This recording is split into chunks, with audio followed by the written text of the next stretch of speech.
তো hello guys, welcome to my channel Rasel explainer. আজকের প্রথম নিউজ হচ্ছে বিগিকে নিয়ে। তো যেমনটা আমরা জানতাম যে বিগি হয়তো রিটায়ার হয়ে গেছে, তার ইনজুরিটা খুবই সিরিয়াস, তাকে হয়তো আমরা কোনোদিনও দেখতে পাবো না। তবে এটা এখনও পর্যন্ত আমাদের শুধু ধারণা ছিল, কিন্তু এবার কী হয়েছে যে বিগি নিজের ইনজুরির ব্যাপারে একটা আপডেট দেয়। সে বলছে আমি সাধারণ জীবন তো যাপন করছি, কিন্তু আমার ইনজুরিটা বেশ সিরিয়াস আর আমি হয়তো মেডিকেলি ক্লিয়ার হব না। আর এটা বিগি কালকেরই বলেছে। তো তোমরা এবার ধরেই নিতে পারো যে বিগি সম্পূর্ণ রিটায়ার হয়ে গেছে আর বিগিকে আমরা কোনোদিনও দেখতে পাবো না, তাই বিগির আশা রাখাও বেকার। এবার যদি বিগির সাথে বড়সড় কোনো মিরাকেল হয় তাহলেই একমাত্র বিগির রিটার্ন সম্ভব, না হলে তো আমরা ধরে নিতে পারি যে বিগি জেসন জর্ডান আর ববি রুডের দলের নাম লিখিয়েছে। তো এরপরে নিউজ হচ্ছে যে যেমনটা আমরা জানি যে ডাব্লিউডাব্লিউর কল অফ ডিউটি নামে যে গেমটা রয়েছে সেই গেমটার সাথে একটা ক্রস ওভার চলছে। তাই কী হচ্ছে যে ডাব্লিউডাব্লিউর 3জন সুপারস্টারকে সেই গেমের মধ্যে ফিচার করা হয়েছে। আর দেখতে পাচ্ছ এখানে প্রথম গ্রাফিক্স চলে এসছে। প্রথমে রয়েছে রিয়া রিপ্লিকে বেশ রিয়ালি দেখতে লাগছে। আর তারপর রয়েছে আমাদের লেজেন্ড আর hall of famer Rey Mysterio. আর সবার লাস্টে রয়েছে আমাদের undisputed WW champion American nightmare Cody Rhodes. তো এইটা দেখতে খুবই ভালো লাগছে, এইদের 3জনকে কল অফ ডিউটিতে ফিচার করা হয়েছে। আর বলতে গেলে ডাব্লিউডাব্লিউর যে গেম আছে 2K24, 2K23 যে গেমগুলো ডাব্লিউডাব্লিউ বের করে তার থেকে তো এদের গ্রাফিক্স বেশি ভালো লাগছে দেখে, যা বুঝলাম। তো তোমাদের কেমন লাগছে গ্রাফিক্স তোমরা কমেন্ট বক্সে অবশ্যই জানাতে পারো। আমার তো 2K24 থেকে কল অফ ডিউটির গ্রাফিক্সটাই বেশি ভালো লাগছে এদের উপরে। তো এরপরে নিউজ হচ্ছে যে ডাব্লিউডাব্লিউর যে প্রিমিয়াম লাইভ ইভেন্টটা রয়েছে অক্টোবর মাসের 5 তারিখে, ব্যাড ব্লাড, যেটা পুরনো লাইভ ইভেন্ট সেটাকে ফিরিয়ে আনা হয়েছে। তো তার এরিনা কেমন হবে সেটা এখানে দেখতে পাচ্ছি আমরা।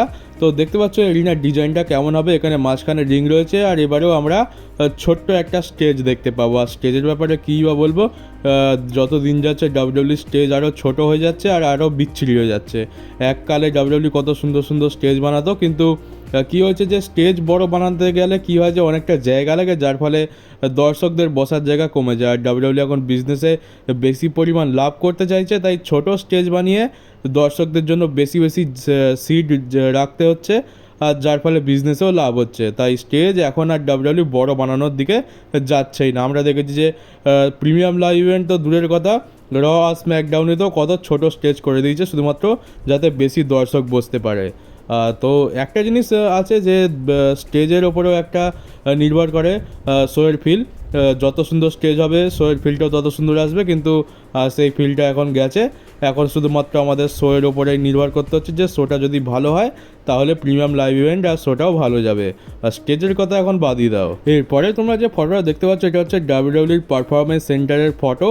আর এখানে আমরা টোঙ্গা টুইন্সকে দেখতে পাচ্ছি। টোঙ্গা টুইন্স যেমন ডাব্লিউডাব্লিউতে এর আগে বেলা টুইন্স ছিল, দুজনেই যমজ বোন, আর এটা হচ্ছে টোঙ্গা টুইন্স। আর সবথেকে বড় কথা হচ্ছে যে এরাও প্রফেশনাল রেসলার আর এরা হচ্ছে ব্লাড লাইনের অংশ, মানে এটা রোমান রেন্সের ফ্যামিলিরই একটা অংশ। তো টোঙ্গা টুইন্স এখন ডাব্লিউডাব্লিউর পারফরমেন্স সেন্টার এসছে, এর মানে নিশ্চয়ই ডাব্লিউডাব্লিউর সাথে এদের কিছু কথা হচ্ছে, হয়তো টোঙ্গা টুইন্সও ডাব্লিউডাব্লিউতে ডেবিউ করবে। আর যেহেতু এরা ব্লাড লাইনেরই মেম্বার দেখতে গেলে রোমান রেন্সের ফ্যামিলি, তো এরাও যদি ব্লাড লাইন জয়েন করে তো তোমাদের অবাক হওয়ার কিছু নেই। ব্লাড লাইনে হয়তো ফিমেল মেম্বার যদি দরকার পড়ে তাহলে হয়তো দেখতে পাবো যে টোঙ্গা টুইন্সও জয়েন করে নিয়েছে। টামা টোঙ্গা আর টাঙ্গালোয়ার মতো দুই ভাই আর এখন দুই বোনও চলে এসছে। তো আমি বলছি না যে এরা ব্লাড লাইন জয়েন করবেই করবে, এরা শুধুমাত্র পারফরমেন্স সেন্টারে এসছে। হয়তো এরা পরে ডাব্লিউডাব্লিউতেও আসবে আর হয়তো ভবিষ্যতে আমরা ব্লাড লাইনেও এদেরকে দেখতে পেতে পারি। আর এবার ডাব্লিউডাব্লিউ সিএম পাঙ্কের আরও কিছু পুরনো মার্চেন্ডাইজ ফিরিয়ে এনেছে। তো ডাব্লিউডাব্লিউ কী করেছিল যে 2011 সালের পর থেকে সিএম পাঙ্ক যে মার্চেন্ডাইজগুলো ব্যবহার করতো সেইগুলো ফিরিয়ে এনেছিল। সিএম পাঙ্কের রেট্রো মার্চেন্ডাইজ বলা হচ্ছিলো সেইগুলোকে, রেট্রো টি শার্ট। তো কী হয় যে যখন থেকে সিএম পাঙ্কের রিটার্ন হয় সিএম পাঙ্কের মার্চেন্ডাইজ সবসময় টপ 3তেই থাকে, কখনো 1-এ, কখনো 2-তে, কখনো 3-তে। মানে সিএম পাঙ্কের মার্চেন্ডাইজ সেল সবসময় টপ 3তেই থাকে, কখনো নিচে নামে না। তো ডাব্লিউডাব্লিউর লাভ তো অনেক হয়েছে, তো এবার কী করেছে যে লাভটা একটু বাড়ানোর জন্য সিএম পাঙ্ক 2010 সালের আগে যে টি শার্টগুলো পরে আসতো সেই টি শার্টগুলোকেও ডাব্লিউডাব্লিউ ফিরিয়ে এনেছে।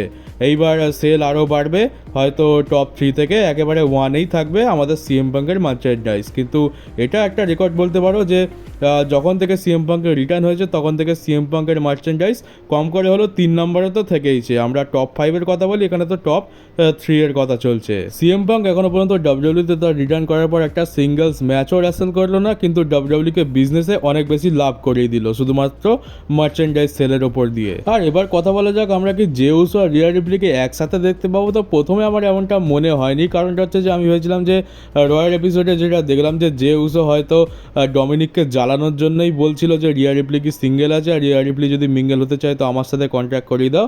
তো এটা শুধুমাত্র মজা ভেবেছিলাম, কিন্তু এখন তো দেখছি এটা একটু সিরিয়াসভাবে যাচ্ছে। আমি ভাবিনি যে স্টোরি লাইনটা এইদিকে যাবে। তো কী হয় যে শেষ হওয়ার পর টক নামে একটা শো হয়, সেখানে জে উসো রিয়া রিপ্লির সাথে কাজ করার ইচ্ছা প্রকাশ করেছে। আর শুধুমাত্র জে উসো না, রিয়া রিপ্লিও জে উসোর সাথে কাজ করার ইচ্ছা প্রকাশ করেছে। তো এটা আবার ডাব্লিউডাব্লিউ নিজে প্রমোট করছে তাদের স্টোরি লাইনে। তো আমার মনে হয় কিছু সময় পর আমরা জে উসো আর রিয়া রিপ্লিকে একসাথে দেখতে পাবো। তো এটা একদমই আশা করিনি। জে উসো তো ব্লাড লাইনের সাথে থাকার কথা, কিন্তু রিয়া রিপ্লি কোত্থেকে চলে এলো। আর এই স্টোরি লাইনটাই বা কী জন্যে বানাচ্ছে আমি জানি না, তবে এটুকু মনে হচ্ছে যে রিয়া রিপ্লি আর জে উসো খুব তাড়াতাড়ি একসাথে আসতে চলেছে। তাহলে সিচুয়েশনটা কেমন হবে, ডমিনিকের মামি হচ্ছে রিয়া রিপ্লি, তাহলে এবার জে উসো ডমিনিকের ড্যাডি হয়ে যাবে। খুবই ভালো পারিবারিক মহল চলছে, দেখা যাক কতদূর অগ্রসর হয় এই আমাদের স্টোরি লাইনটা। তো এবার ডমিনিকের ব্যাপারে কথা হচ্ছে যখন, আরেকটু কথা বলা যাক। আর ভাই এই ডমিনিকের ব্যাপারে কি বলবো, যেখানে সুন্দরী মেয়ে দেখেছে সেখানে গিয়ে তার মুখ ঢুকিয়ে দিয়েছে। তো কি হয়েছে যে প্রথমে তো এর বাড়িতে এর বউ রয়েছে, আর তারপরে ডাব্লিউডাব্লিউতে রিয়া রিপ্লির পেছনে পড়ে রয়েছে, লিভ মর্গানের পেছনে পড়ে রয়েছে, আর এখন পড়েছে স্টেফনি ওয়াকিওরের পেছনে। তো ডমিনিক তার ইন্টারভিউতে বলেছে যে সে চায় যে স্টেফনি ওয়াকিওর এখন জাজমেন্ট ডেতে জয়েন করুক, আর স্টেফনি ওয়াকিওরও তাদের সাথেই একজন হয়ে কাজ করুক। এখন আমাদের ডমডম ভাইয়ের স্টেফনি ওয়াকিওরের সাথে কাজ করার ইচ্ছা জেগেছে। তো জানি না কি হবে। এখন তো স্টেফনি ওয়াকিওর এনএক্সটিতে রয়েছে, তবে বলা যায় না এই ডমডম স্টেফনি ওয়াকিওরের পেছনে এনএক্সটিতেও চলে যেতে পারে। এর ভাই একসাথে চারজনকে চাই, বউ আছে, রিয়া রিপ্লি আছে, লিভ মর্গান আছে, আর এখন স্টেফনি ওয়াকিওর যেহেতু সুন্দর দেখতে, তো এখন স্টেফনি ওয়াকিওরের পেছনেও পড়ে গেছে। তো কী হবে কে জানে ভাই, লাইফ তো এই কাটাচ্ছে, একটার পর একটা ভালো ভালো সুন্দরী মেয়ে সবের কাছেই আসছে। আর কিছুদিন পর যদি দেখি যে স্টিফনি স্ট্র্যাটনকে ওর জাজমেন্টেতে জয়েন করানোর জন্য উঠে পড়ে লেগেছে, তাহলে আমি খুব একটা অবাক হব না। আর কালকের ভিডিওতে আমি তোমাদেরকে বলেছিলাম যে আমাদের Ric Flair 16 time world champion, সে বলেছে যে র্যান্ডি অর্টন যদি তার রেকর্ডটা ভেঙে দেয় ওয়ার্ল্ড চ্যাম্পিয়নশিপ সবথেকে বেশিবার জেতা, তাহলে সে খুবই খুশি হবে। আর এটা একটা অনেক বড় কন্টেন্ডার র্যান্ডি অর্টন হয়ে গেছে। কিন্তু এবার তাকে জিজ্ঞেস করা যে যদি জন সিনা তার রেকর্ডটা ভেঙে 17 টাইম ওয়ার্ল্ড চ্যাম্পিয়ন হয়, তাহলে তার রিয়াকশান কেমন হবে। তো সে বলে যে আমি একদমই মাইন্ড করবো না, জন সিনা একজন অনেক বড় রেসলার, অনেক বড় সুপারস্টার, রেসলিং জগতে তার অনেক অবদান রয়েছে।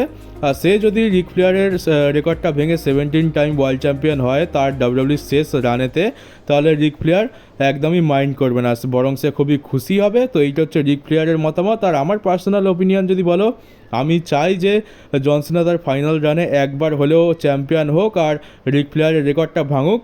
আর তারপর আমাদের দ্য ওয়াইপার র্যান্ডি অর্টন আরও 4বার চ্যাম্পিয়ন হয়ে রিটায়ার হওয়ার আগে 18বার চ্যাম্পিয়ন হোক, আর সবথেকে বেশিবার ওয়ার্ল্ড টাইটেল জেতা সুপারস্টার হয়ে যাক। তো আমি তো চাই যে জন সিনা রিক ফ্লেয়ারের রেকর্ডটা অবশ্যই ভাঙুক, কিন্তু তারপরে এটাও চাই যে র্যান্ডি অর্টন সবথেকে বেশিবার চ্যাম্পিয়ন হোক। তো আমার কাছে তো জন সিনা আর র্যান্ডি অর্টনের মধ্যে র্যান্ডি অর্টনকে একটু ওপরে রাখবো, কারণ ওটা আমার খুবই ফেভারিট একজন রেসলার। আর এবার তোমরা দেখতে পাচ্ছ যে জিম থেকে রোমান রেন্সের কিছু ফটো এসছে। রোমান রেন্স খুবই কড়া পরিশ্রম করছে তার ডাব্লিউডাব্লিউতে রিটার্নের জন্য। আর এবারে হয়তো আমরা রোমান রেন্সের খুবই তাগড়াই বডি দেখতে পাবো রিটার্নের পর, কারণ রোমান রেন্স অনেক বেশি টাইম পেয়েছে। আর আমরা মাঝে মাঝে রোমান রেন্সের এরকম জিম থেকে ভিডিও আর কিছু ফটো দেখতে পাই। হয়তো সামার স্ল্যামেতে রোমান রেন্স আসতে চলেছে, আর তার জন্যই খুবই কড়া ট্রেনিং করছে। তো দেখা যাক, এখন আমি বেশি আশা রাখছি না, আমি বলবো 50-50 চান্স আছে। বাকি সবাইরা তো 100% কনফার্ম হয়ে বসে আছে যে রোমান রেন্স আমাদের সামার স্ল্যামেতে রিটার্ন করবে, কিন্তু আমি 50-50 বলছি, কারণটা হচ্ছে ট্রিপল এইচ, কারণ এই লোকটা কখন কি করবে কেউ জানে না। তো এবার কথা বলা যাক ব্রন ব্রেকারের একটা ইন্টারভিউ নিয়ে। তো ব্রন ব্রেকার বলে যে ডাব্লিউডাব্লিউতে রোমান রেন্স, সিএম পাঙ্ক আর পল হেমান এই তিনজনকে সে তার মেন্টর হিসাবে দেখে। আর বলতে পারো এরা এই তিনজন হচ্ছে ব্রন ব্রেকারের আইডল, বা তোমরা এই তিনজনকে ব্রন ব্রেকারের গুরুদেবও বলতে পারো। আর সবার লাস্টে রয়েছে আমাদের পিট ডানের ট্যাগ টিম পার্টনার টাইলার বেটের ইনজুরি আপডেট। তো এমনটা জানা যাচ্ছে যে টাইলার বেটের ইনজুরিটা খুবই সিরিয়াস, আর সে হয়তো এই বছরটা পুরো রিকভার করতে চলে যাবে। মানে বাকি যে কটা মাস রয়েছে সে কটা মাস আমরা টাইলার বেটকে এই বছরে আর দেখতে পাবো না, একেবারে সেই পরের বছরে গিয়েই আমরা টাইলার বেটের রিটার্ন দেখতে পাবো, এমনটাই এখন আপাতত জানা যাচ্ছে। আর সেই কারণেই হয়তো এখন পিট ডানের কিছু করার নেই, তাই সেমাসের সাথে জবরদস্তি একটা ফিউড শুরু করে দেওয়া হয়েছে। সেমাসেরও কিছু করার নেই, পিট ডানেরও কিছু করার নেই। তো এদের দুজন বেকার ঘুরে বেড়াচ্ছে, এটাই ট্রিপল এইচের যুগে এরা দুজন বেকার ঘুরে বেড়াচ্ছে, এটা একটু আজব লাগছে আমার। তো কি হবে, ট্রিপল এইচের বুকিং একদিকে খুব ভালো, একদিকে খুবই খারাপ, একদিকে মানুষ প্রশংসা করে ফেল হয়ে যায়, আর একদিকে মানুষ ভেবেই পায় না যে এটা কি করছে ট্রিপল এইচ। তো কি আর করা যাবে, চলো গাইজ এই ভিডিওটা এই পর্যন্তই ছিল। কেমন লাগলো কমেন্ট বক্সে অবশ্যই জানিও। নতুন থাকলে চ্যানেলটাকে সাবস্ক্রাইব করো, নোটিফিকেশন বেলটাকে অবশ্যই অন করে দিও, আর ভিডিওটাকে একটু শেয়ারও করে দিও। তো চলো বন্ধুরা, দেখা হচ্ছে তোমাদের সাথে আমার পরের WWE নিউজ ভিডিওতে।